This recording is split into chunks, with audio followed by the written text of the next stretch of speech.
یاسین هلالي صاحب لوړ دی هغه سره خبرې کوم چې هغه راته سوچ کوم ودان صاحب ستاسو ډیره مننه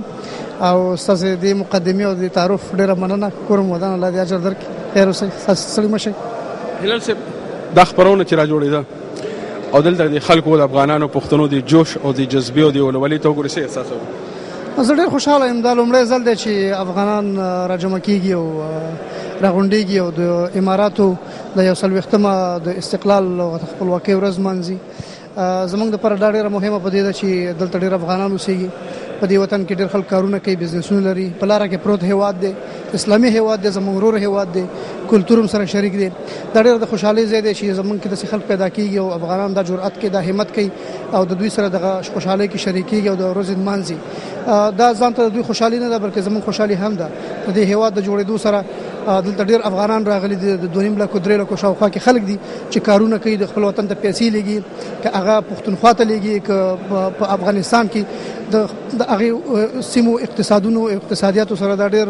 مرسته کوي د دې ځینې د کوم خلک چې دلته کارونه کوي به ته بیا پیسې لګي خپل کورونه سپورټ کوي نو دا د خوشحالۍ ځای د ډېر خوشاله یم موږ د لپاره په خام ډېر زیاتې هڅې کړې وي او د خدای چې افغانانو ته خدای پاک توفیق ورکړي چې د لومړي ځل لپاره د یو کار کوي چې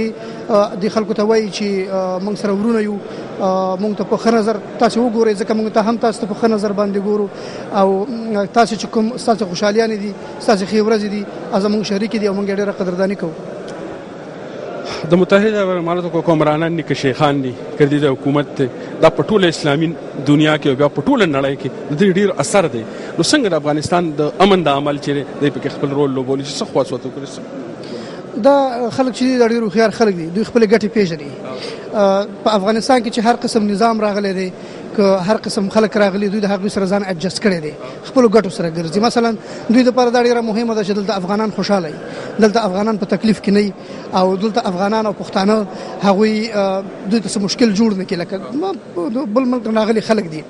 نو لکه د بل هر ملک کوشش کوي چې خپل استقرار او خپل ثبات وساتي د دې لپاره د خلک هم په دې کوشش کې دي مثلا د طالبانو نظام راغلی هم دوی په اعتراف وکړي ځکه دوی په دې چې د افغانستان سره ډیر ځای ټریډ لري خلک زی راځي خلکو سره پاسپورتونه دي نو هغه وسه کې موږ د نظام پر رسمیتونه پیژنو دوی خپل ګټي پیژني موږ هم باید خپل ګټي وپیژنو لکه دا نن چې کوم پروګرام جوړ شوی دی دا زموږ د ګټو د پیژندلو یو نمونه ده موږ باید د خلکو سره روابط ولرو هغه هم اقتصادي روابط هم کلتوري روابط داخل زموږ په هیواد کې یو مهم رول لوبولای شي په امنیت کې دوی په خپل ګټو په دوربین کې موږ ته ګورو خدا به زموږ چالاکي او زموږ هو خیري چې دوی نو صبر استفاده کوو چې زموږ په هم ځان ته په اقتصاد کې نه بلکې زموږ د هیواد په سکیورټي په امنیت کې هم دوی مهم رول لري او څه قسم دوی د یو کارونه وکړي چې هغه زموږ د ولس په ګټه باندې تمام شي هلال صاحب دا نه غونډه چې د افغانستان په لاندې ټکو کراته په افغانستان او د متحده عرب اماراتو په تعلقاتو څه تاثیر دا ول ځل دی موږ نه پوهیږو چې تعلقاتو باندې وسومره تاثیر وکړي لکه موږ هله لرو چې دا زموږ په علاقاتو باندې ډیر تاثیر ولري موږ دلته سکول نه لرو د افغانانو موږ دلته ثقافتي مرکز نه لرو زموږ سفارتونه په دې کې پرله پسې ناکام شوي دي موږ هله لرو چې دا پروګرام چې اوس ولس جوړ کړي سفارت نه دی جوړ کړي حکومت نه جوړ کړي نو زموږ د ولسي روابط به قوي کی او دوی سره به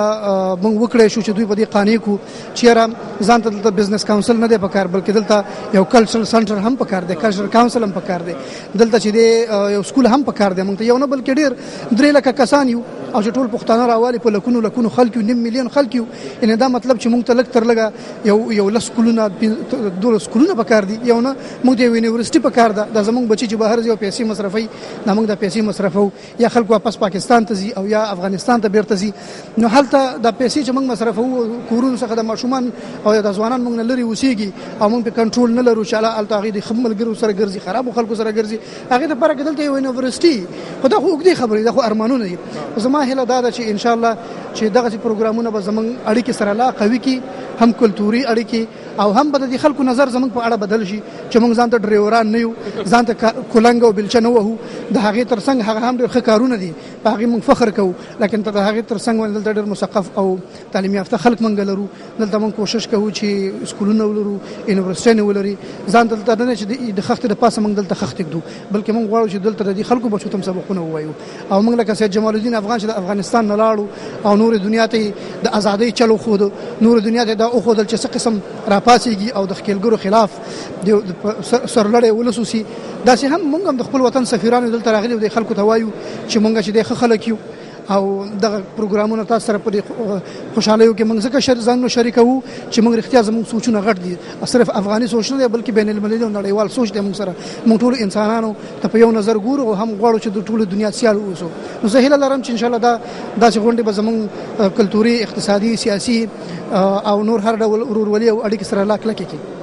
ما هم په 10 کال مسافرای کې په متحده عرب اماراتو کې نه داسې غونډه لیدلې یو کوم نه لیدلې چې د آزادۍ او د استقلال راځي په دې توګه باندې لري چې افغانان منځي ډیر مننه تاسو کور مودان مهرباني کور مودان صاحب ډیر مننه ستړي مشي اسد الله رو ستړي مشي زار صاحب ډیر مننه استاد داود نه د ټایم نه چې تاسو